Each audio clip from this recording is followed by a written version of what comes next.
Central-local relationship reflect a significant political debates and negotiation between the role of the central and provinces. Many difficulties have been encountered when trying to re-centralize the tax and custom administration. So before that, I cannot say that decentralized, deconcentration to the local level, but this the central government is difficult to generate the income or revenues. So that's why that we re-centralize the tax and custom. So a clean governance in Laos is seen to strengthening the government capacity. First, it helps to establish the condition to improve economic performance under state direction. Second, it helps to further consolidate and modernize system of the people democracy. In doing so, the government has used two mechanisms. The first mechanism is to establish system that enable clear and efficient system of the governance in place. And the second mechanism is set up checks and corrective measures that will penalize the violation of norms and procedures. That's the political system. Now I would like to move to the focus, the context of development in Laos. In the recent years, we have seen the rapid opening up the country. This is more severe in Laos because of the slow transition to the market economy, which has placed the demand to transform the institutional framework and manage the bureaucracy. So in attracting foreign investment and ODA, they are vulnerable for the rent-seeking and activities. So the non-political middle class of now new business people benefit from the patron-client relationship. The non-transparent revenue collection system and also that related contract negotiation. Therefore, there is the little incentive for this the potentially politically active middle class to act as the voice of change. So political reform has been addressing this the phenomenon in step-by-step manner. There is clear definition between the party responsibility and the role of the government. The independence of the different state powers has been speeded up to minimize systematic conflicts and of the interest situation.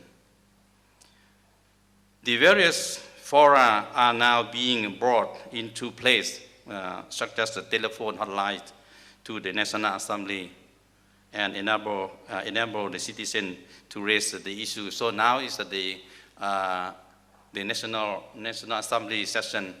So many that the telephone hotline that to phone to ask that the question to the National Assembly.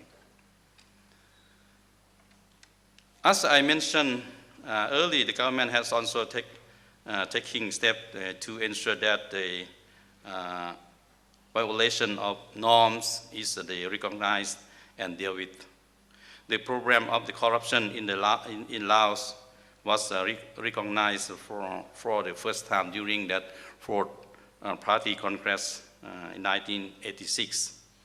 And in 1999, the government issued an anti-corruption decree, PM decree of the Prime Minister. The Party Central Control Committee remained a body of, in charge of the fighting corruption, and inspection unit within the various ministries were established to support the committee. And also that 2001, the State Inspection Authority was established as the main anti-corruption body. In 2005, government upgraded the anti-corruption decree, PM decree, into law. The anti-corruption law has better defined on the procedure and rule to prevent corruption, such as Article 4 of this law is say that the state shall create conditions for the citizen, social organization, and mass media to participate in the prevention and countering of the corruption. It recognized the important role of the citizen, non-government organization, as well as media to involve in anti-corruption. All civil servants have to declare their property and their family member property also. In the same time, the state inspection law was also approved. And the next major law is audit law, which is approved in the same year. To implement this law effectively, the audit authority was established. The head of the audit authority is assigned and removed by the National Assembly. It is to promote the role of people participation and anti-corruption issue. And in 2006, government also approved the anti-money laundering decree. And Laos is also signatory to the United Nations Convention Against Corruption and ratified it also.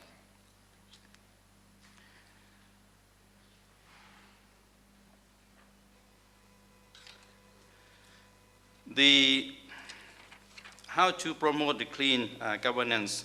So the major challenges to clean governance stem from the inherent weaknesses in the civil service, low public sector wage, and as a weak performing bureaucracy, lack of transparency and access to information further determine accountability. So Ministry of Home Affairs, as my ministry, is responsible for the civil servant management as my previous responsibility. Now we are prepare the decree on code of conduct for the civil servant.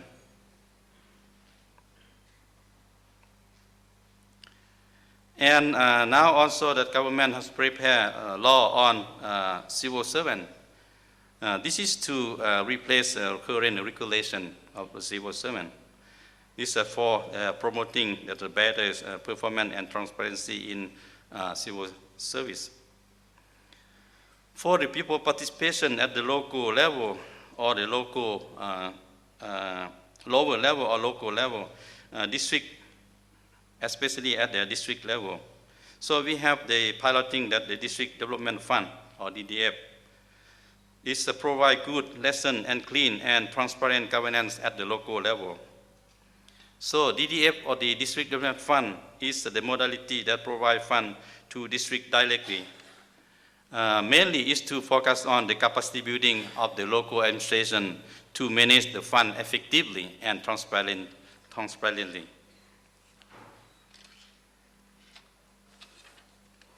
Now I would like to shift to the area of the public service improvement to promote clean governance and good service delivery. The government is opening the one-stop shop office, the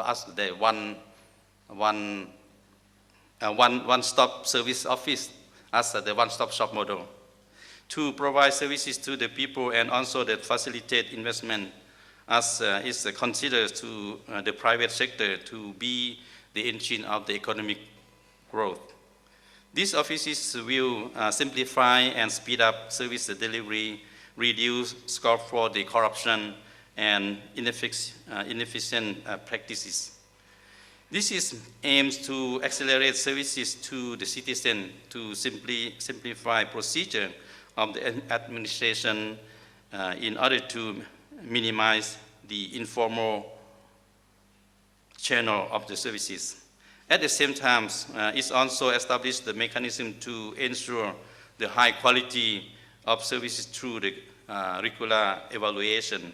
So this can help to minimize the complaints from the service users. Now I would like to move to my last point, that for how to move forward in the future. So new significant area. For the new significant task of the Laos to promote clean governance or the anti-corruption of the civil servant or the bureaucrat would be that establishing administrative court in the future. So now in Laos we have no that administrative court. We have only that pupil court at the district level, provincial level, and the national level as the Supreme Court. So now the major concern organization led by the Ministry of Justice, Supreme People Prosecutor's Office, Supreme People Court, and also the Public Security Ministry and Ministry of Home Affairs. And so are jointly studying and preparing for the possibility of Lao Administrative Court.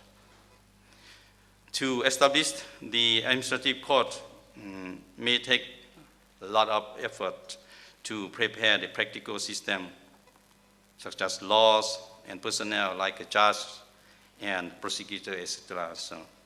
So Laos are in the stage of learning from the country where the good experience. So this brings me to the end of my presentation.